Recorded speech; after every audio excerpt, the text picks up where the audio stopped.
قدیما خیلی همه چی فرق می‌کرد، یعنی مثل الان نبود. الان خیلی همه عجله دارن، همه چی خلاصه شده. قدیم خیلی همه چی اصیل‌تر بود. مثلا قدیما برای هر چیزی یه ابزار جداگونه بود. شما می‌خواستید تلویزیون ببینی یه ابزار بود، می‌خواستید تلفن بزنی یه ابزار بود، می‌خواستید موزیک گوش بدی یه ابزار بود. الان یه دونه گوشی هست همه این کارا رو می‌کنه، کلا یه جوری شده. این تنها چیزی که الان با قدیم یکسانه هم قطعی برق. اونم قدیم یه ذره حرفه‌ای‌تر عمل می‌کردن. یه سری چیزا بود، نمیدونم یادتونه سنتون میرسه یا نه. خونه‌ها داشتن یه لامپایی بود با گاز کار می‌کرد. حالا مهم نیستش. اینا رو اضافه بکنیم ولی جدیدا فکر می‌کنم به نفعمون باشه با توجه به وضع الان. حالا بیخیال. موزیکا ولی خیلی موزیکای خوبی بودن. خدا وکیلی مثلا اینور نگاه می‌کردی هایده، اونور نگاه می‌کردی مهستی. اصلا وضع موزیک خیلی به راه بود. اما یه مشکلی داشتن، کاور این موزیکا همیشه یکم عجیب غریب بودن. یعنی یه جوری بوده که اکثر مثلا از آلبوم خانوادگی برداشتن یه اسمی مثلا روش نوشتن و دارن مثلا استفاده میکنن با عرض احترام البته ها، اینجوری نباشه، زمان خودش به هر حال مد بوده. ولی خب یه جای خیلی عجیب بود. مثلا این کاور از موزیک آقای اندی رو شما نگاه بکنین، بیارین تصویرشو. اینو که وقتی یکی نگاه میکنه مثلا فکر میکنه خب چه موزیک دپرس و سنگینیه، مثلا خیلی وای فلان. اما وقتی متن می‌بینی میگه توپلی ریزه میزه چقدر ادا میریزه، خب واقعا به فضای موزیک نمیاد کاوره. یا مثلا این یکی از کراش‌العالمین دهه 60 آقای سیاوش شمس، خب الان زیر بغلشو داده بالا و یکی اون بغل دستشو گذاشته روی یه لام، بعد اصلا خیلی فضا غریبه. یا مثلا این یکی دیگر رو نگاه کنید از شهرام عزیز، نشسته رو موتور یه جاده‌ای که تاش می‌خوره به یه رنگ فلت، اصلا ترکیبا عجیب غریب.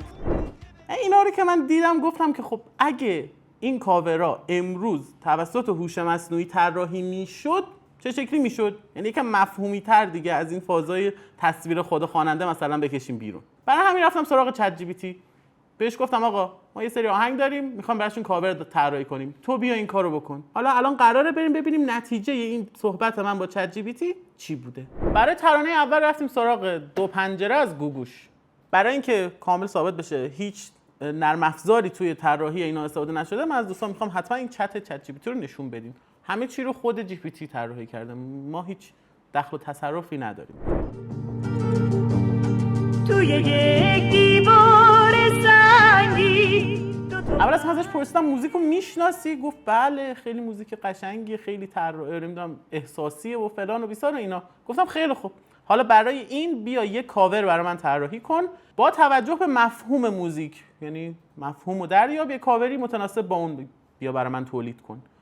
گفت اوکی، با توجه به اینکه این متن نمیدونم این مدلیه، ما باید یه فضای این رنگی داشته باشیم، نمیدونم یکم ملایم باشه، دلگیر، کمی فلسفی. بعد از اون طرف دو تا پنجره باشه، یکیش پشتش یه مرد باشه، یکیش زن. گفت خیلی خوب، خیلی حرف میزنی دیگه، رو تصویر رو بساز ببینیم چیه. این خروجی بود که چت جی پی تی برای دو پنجره به ما داد. واقعا خلاقانه بود، یعنی اینکه اینقدر دقیق متن موزیک رو درک کرده، بعد جایگذاری متنش با عرض معذرت از 60% طراحای ایرانی بهتره. من بهش گفتم انگلیسی بذار متنا رو، چون هنوز توی متن فارسی میلنگه، این یه چیز کلی هستش و باید پذیرفت. اما برای متنای انگلیسی با توجه به مفهوم، ببینید چقدر قشنگ این فضا رو اومده درست کرده. دو تا پنجره، تو یکیش یه دونه خانومه، اون یکی آقاست، این روشنه اون خاموشه. بعد یه کوت خیلی جالبی هم خودش اومده نوشته، اصلا من هیچ چیزی راجع به این تو پرامپت بهش نگفته بودم. We stood face to face but never truly saw each other. میگه ما صورت به صورت، همون چشم تو چشم هم وایستاده بودیم اما هیچ موقع همو ندیدیم. چقدر احساسات داره به خرج میده توی طراحی این کاور و واقعا گزینه خوبی بود. یعنی خروجی که داد واقعا خروجی متناسبی بود. حالا کاور قدیمیش هم این بوده، دو پنجره، اونم قشنگ بوده برای زمان خودش، ولی خب میگم ما قصدمون این بود که مفهومی یکم نگاه کنیم، ببینیم با توجه به مفهوم چی برامون میسازه. واسه ترانه بعدی رفتیم سراغ سوغاتی هایده. وقتی میای صدای باز بهش گفتم اگه بخوای برای این یه کاور واسه ما بسازی چیکار میکنی؟ گفت خب با توجه به متن ترانه یه تونالیته غم انگیز و غروبگونه لازمه. نظرم اینه که یه ایستگاه قطار قدیمی یا یک فرودگاه خالی باشه با نور غروب.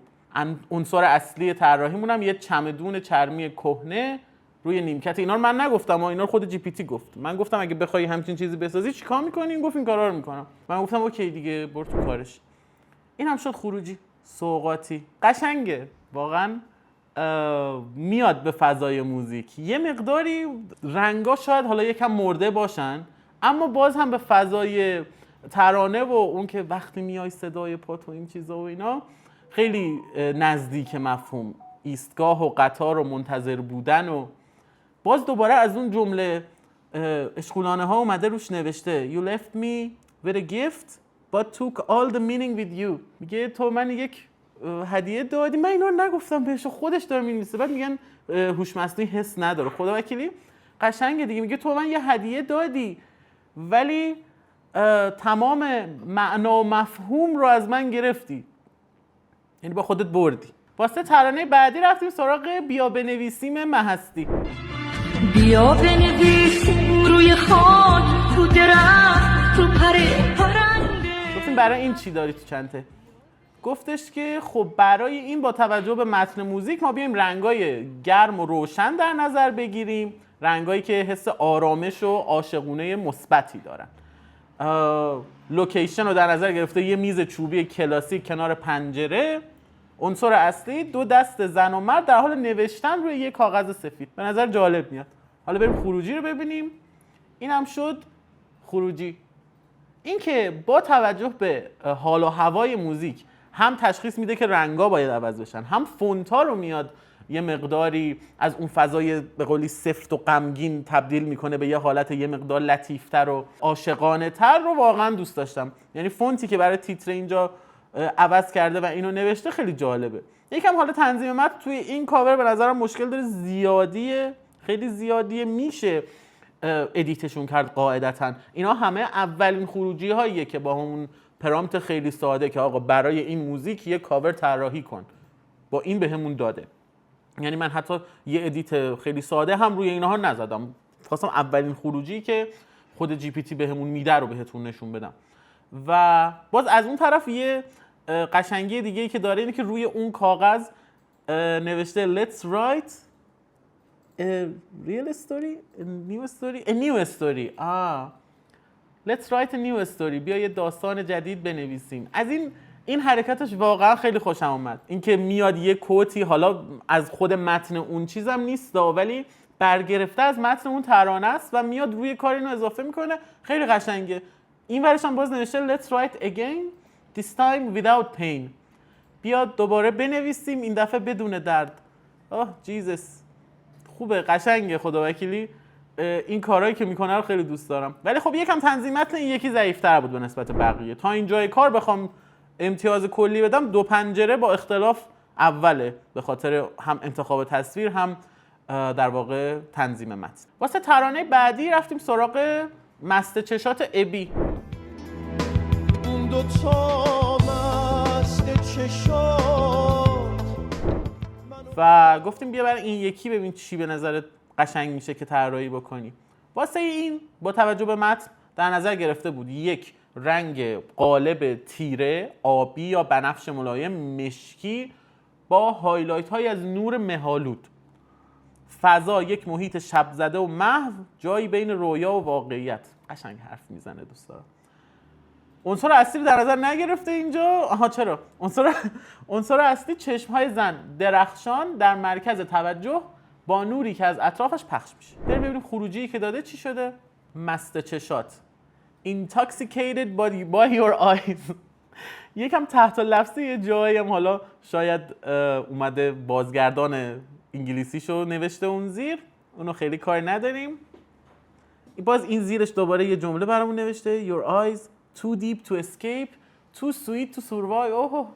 میگه چشمهای تو عمیق‌تر از چیزی هن که بشه ازشون فرار کرد و شیرین‌تر از اونن که بشه جون سالم ازشون به در برد. خوب میفهمه چی توی اون موزیک گذشته. یه لیوان آب جلوی سوژه است، اینو درک نمی‌کنم، این عجیبه. اینو میتونم به عنوان اولین باگ واضح این خروجی ها ببینم، اما خود سوژه و نورپردازی و ایناش خوبه. یعنی باز با یه ادیت ساده اگه ازش بخوای لیوان آب رو برداره 90% کار اوکی میشه. این لیوان آب این شاید آب نیست. خب این احتمالاً از اون چیزاست، آب آقا زکریاست فکر میکنم، با توجه به اینکه مست چشاته احتمالاً از اونا در نظر گرفته. آها آب نبود. اگه آب نباشه منطقیه، اگه آب باشه غیر منطقیه. واسه ترانه بعدی رفتم سراغ دستای تو داری. بی تو خودمو تک و تنها میبینم. واقعا قشنگه این ترانه. گفتیم آقا برای این چی به ذهنت میرسه؟ گفت رنگ غالب یه تونالیته خاکستری، سفید و قهوه‌ای با سایه های سیاه برای درام و غم. قشنگ درک کرده مفهوم موزیک چیه. فضا نور موضعی از بالا یا کنار، مثل نور یک چراغ در اتاق تاریک یا نور خورشید روی دست. عنصر اصلی یک جفت دست باز و رها شده روی میز چوبی ساده یا در حال بالا رفتن از پنجره اون فضا. ببینیم خروجی که داده چی بوده. دستای تو your hands. دیگه شاید بعضی وقتا وقتی این بازگردان اونوریش رو نگاه میکنی خنده‌دار به نظر بیاد. دستای تو خیلی انگاری لطیفتره تا your hands. ولی خب when the world turns its back your hands still hold me. میگه وقتی که دنیا پشتشو به من کرد دستای تو همچنان منو حفظ میکرد. دوست دارم این جمله هایی که می‌نویسه رو، واقعا دوست دارم. تصویرش ولی یکم بده واقعا، اینو خداییش نمیپسندم. تصویر یه حالتی انگاری داره گدایی میکنه بنده خدا توی عکس. نه اگه بخوام بدترین بگم تا اینجای کار به نظرم از نظر تصویری دستای تو از همه بدتر بوده، چون اونجور که باید دست نیست. این چی میگم، اون دستی که باید نیست.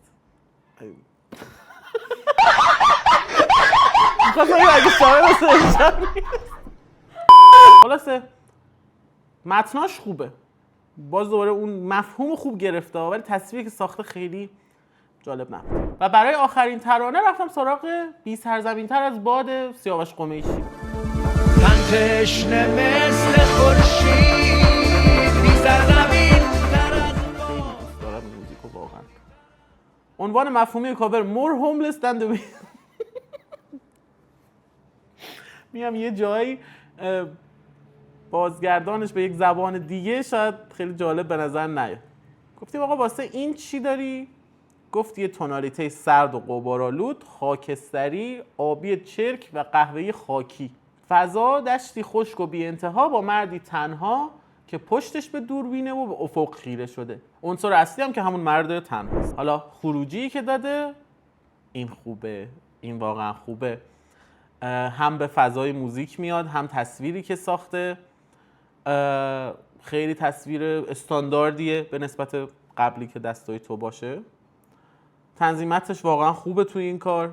جمله‌ای که نوشته I carry no name, no place, no rest, just songs and endless rope. میگه من نه اسمی دارم، نه جایی دارم، نه اصلا no rest رو نمیدونم چجوری باید ترجمه کنم اینجا. فقط با خودم یه کوله باری از ترانه دارم و یه جاده بی انتها روبرو. خوب می نویسه این متن رو، واقعا خوب می نویسه. و اینم شد خروجی آخر ما. حالا اگه بخوایم اینا رو با هم مقایسه بکنیم بذاریم کنار هم، اینا میشه کاورای قدیمیشون، اینا میشه کاورای جدید مفهومیشون که جی پی تی طراحی کرده. حالا به نظر شما کدوم قشنگ‌تره؟ واقعا نمیشه گفتش که خب اون کاورای قدیمی دیگه بدن، قطعا نمیشه اینجوری گفت، چون یه حجم زیادی خاطره با خودشون دارن، برای زمان خودشون هم خیلی جالب بودن، ولی اگه الان قرار بود طراحی بشه قطعا همه چی فرق میکنه. حالا امیدوارم که شما هم دوست داشته باشین. اگه ترانه دیگه ای تو ذهنتونه، مثلا دوست دارین کاورش رو براتون بسازیم و اینا، کامنت بکنین، یه قسمت دیگه براتون تولید میکنیم. لایک و شیر و سابسکرایب و این چیزا هم یادتون نره که به ما انرژی میده که بتونیم بیشتر تولید بکنیم. دم شما گرم، مرسی که وقت گذاشتید.